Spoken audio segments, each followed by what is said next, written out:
When we're creating things in Illustrator, it takes several paths to get whatever object or look we're trying to go for. So I just drew through three things out here. The problem is, as you're clicking around and drawing other things, sometimes you can click on it and accidentally move something that was part of a drawing that you had exactly the way you wanted it. So I'm going to do edit and undo. How we stop that from happening is as we're drawing and we get something perfect. This is part of the drawing. It's going to go somewhere within my logo and I'm going to add to it. But I don't want to change this at all. It took me a while to get everything exactly sized the way I want.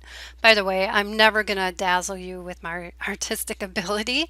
I am very, very good at what I call copy jobs. I can create pretty much anything that I see. I'm not an artist, I'm a programmer. And really for web development, that's all we need to do because our customers are coming in with their logos and their ideas, and we're creating just here. Let me just even pull up a website. We have to recreate their logo so we have it in a vector form. So that's a copy job.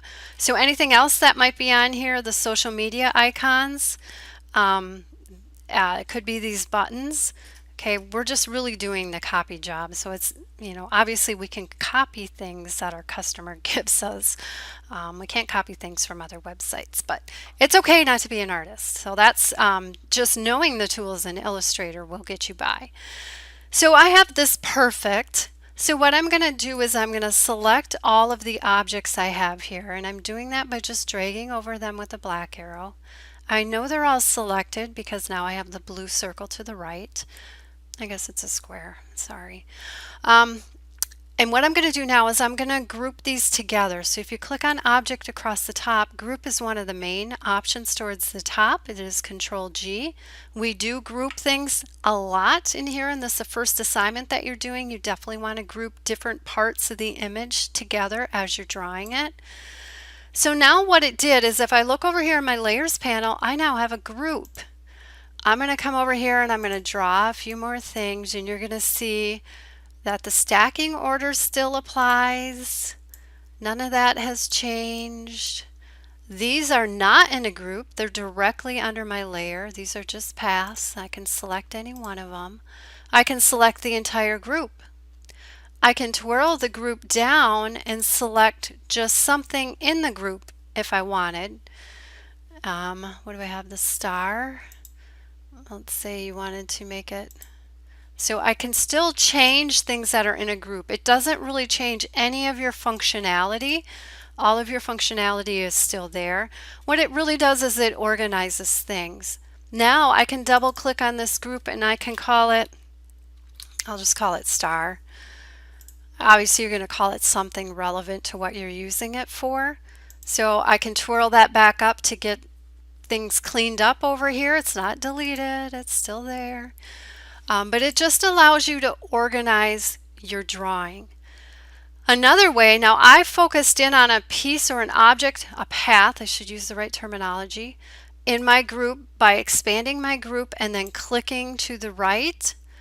So I could change anything that's in here that way. Another way you can do it is with your black arrow, you can click on it and try and select it, but when you click on it, it's going to select the whole group. If you double click on the group, it's going to change your focus to be inside that group, because you're going to see as soon as I double click on this, see how the rest of my drawing grayed out? And over here in my layers panel, it says I'm in isolation mode. Anytime you see isolation mode, this is crisp and clean. This is grayed out pretty much. And then also up here I have layer 1, you're on your star group. It says current isolated group. So that's one way just to get in here. Now I have my individual paths as well, and I can change the colors that I have going on here. I can change anything that I want. If I don't want to be in this isolated group anymore, all I have to do is either click on this arrow to go back. You can have groups within groups within groups, or you can click on layer 1.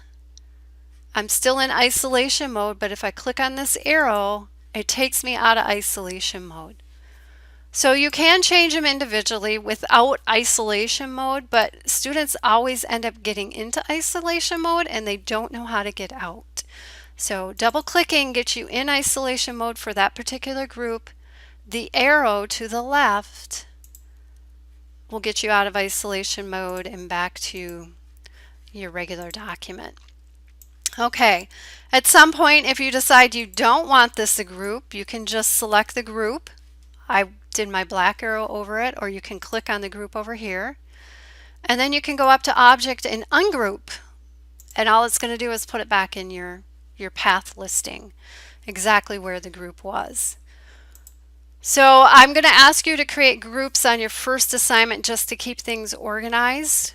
I definitely recommend that as you create groups, that you also go through and rename the group, because seeing just a bunch of groups over here isn't going to help you either. You definitely want to put what is that group about? Is it the star? Is it a different spot? So all of your drawings should have some sort of grouping in them, because I mean, we're not going to just draw two squares and have that be a drawing. Our paths are going to get quite lengthy over here. Another thing you could do is create new layers. So I did say by default you get one layer in the document. There is a new layers button on the bottom that will create an additional layer.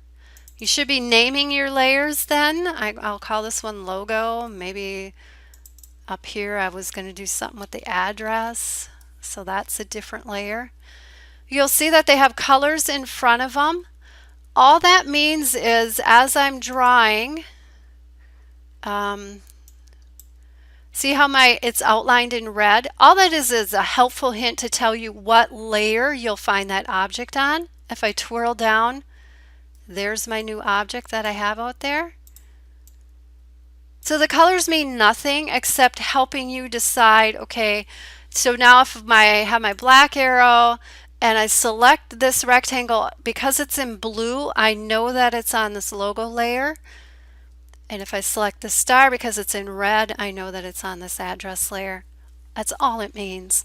Every time you add a new layer, it's going to give you a different color by default, just to help you out with your drawings. So some people like to use layers. I've seen more that most people just use grouping within the layer, but it's completely up to you. Layers have a stacking order as well. So this one, did I draw on the screen one? Let me just draw something here. I'm going to change the color of this because I drew it last. It's at the top of the layer stack. And then if I wanted that underneath this rectangle right here, I would just have to drag it to the bottom. And there it is underneath it. So stacking orders apply to paths within layers and layers within your overall document that you have.